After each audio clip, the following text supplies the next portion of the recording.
చూడండి, నేను మా ఇంట్లో పెంచిన తమలపాకు చెట్టుకి మొగ్గలు వచ్చాయి. తమలపాకు చెట్టుకి ఎక్కడైనా మొగ్గలు వస్తాయా, పువ్వులు వస్తాయా?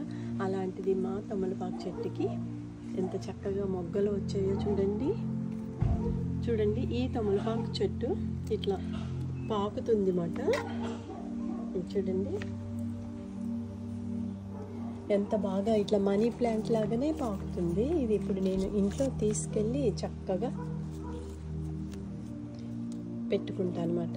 ఇది మా అక్క ఇచ్చింది, ఆస్టిన్లో ఉంటుంది మా చిన్నక్క. ఆ అక్క దగ్గర నుండి చిన్న మొక్క తెచ్చుకున్నాను. ఇంత పెద్దగా పెరిగి దీనికి మొగ్గలు కూడా వచ్చాయి మాట. ఎంత చక్కగా చూడండి, తమలపాకు చెట్టుకి ఎక్కడైనా మొగ్గలు వస్తాయా? చూడండి దీనికి ఎంత చక్కగా మొగ్గలు వచ్చాయో, మల్లె చెట్టుకు వచ్చినట్టు వచ్చాయి. మీకు ఇంకా మంచిగా చూపిస్తున్నాను చూడండి. అదిగో